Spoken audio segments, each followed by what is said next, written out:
नहीं थम रहा निजी स्कूलों में आरटीई का विवाद। आरटीई में चयनित होने के बाद भी बच्चों को नहीं मिल रहा निःशुल्क शिक्षा का अधिकार। सत्र शुरू होने के 4 महीने बाद शिक्षा विभाग हरकत में आया है। विभाग ने जयपुर शहर के ऐसे 21 स्कूलों को चिन्हित किया। स्कूलों को विभाग ने नोटिस जारी किए हैं।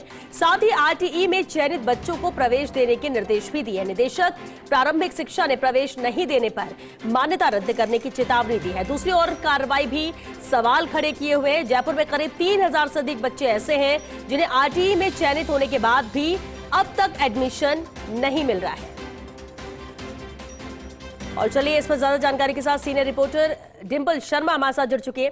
डिंपल, आखिर क्या वजह है कि आरटीई का विवाद थमने का नाम नहीं ले रहा है? बच्चे सिलेक्ट हो गए, 4 महीने बीत गए, लेकिन अब तक एडमिशन नहीं मिला।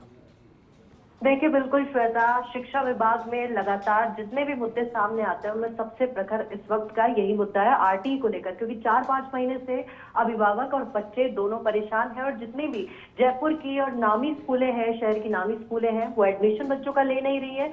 कहीं ये शिकायत है कि फीस का भुगतान नहीं हो रहा। इस वजह से हालांकि कार्रवाई के लिए जो शिक्षा विभाग ने 4 महीने बाद करीब 20 से 21 स्कूलें हैं जिनको नोटिस जारी किया है और इन 21 स्कूलों में टैगोर इंटरनेशनल स्कूल भी है, मॉडर्न स्कूल भी है, वार्नर एकेडमी भी है, ऐसी कई स्कूलों के नाम शामिल है।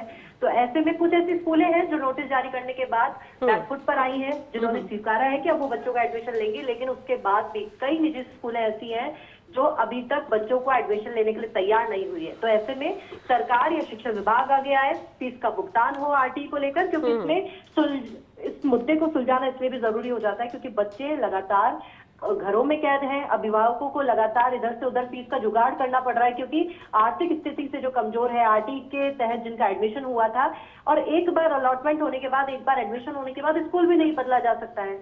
तो ऐसे में जिन स्कूलों में उनको अलॉट हो गई है, जो स्कूलें जहां पर एडमिशन हो गया है, वो स्कूलें एडमिशन नहीं दे रही है। उसको लेकर सरकार ने अब तो रवैया अपनाया, सख्त रवैया। तो ऐसे में बच्चों का जो डिले हो रहा है पढ़ाई को लेकर, तो बच्चे और अभिभावक दोनों लगातार परेशान चल रहे हैं। और ऐसे में अभिभावकों के लगातार फोन शिक्षा मंत्री मदन दिलावर के पास भी जा रहे हैं, शिकायतें भी जा रही हैं, लेकिन नोटिस जारी कर दिया गया है, लेकिन पूर्ण रूप से जो एक्शन है वो नहीं लिया जा रहा है। हालांकि जो निदेशक है प्रारंभिक शिक्षा के, उन्होंने कहा है कि अगर इसके बाद भी नोटिस जारी करने के बाद भी अगर स्कूलें नहीं बैकफुट पर आती हैं तो उनकी मान्यता तक रद्द की जा सकती है। सर, बिल्कुल, और सख्ती करने की जरूरत है और तभी इन बच्चों का शायद एडमिशन हो पाएगा, वरना ये संख्या बढ़ती ही जाएगी। ऐसे ही अगर मनमानी स्कूलों की चलती रही। डिंपल, आप हमारे साथ बने रहिए।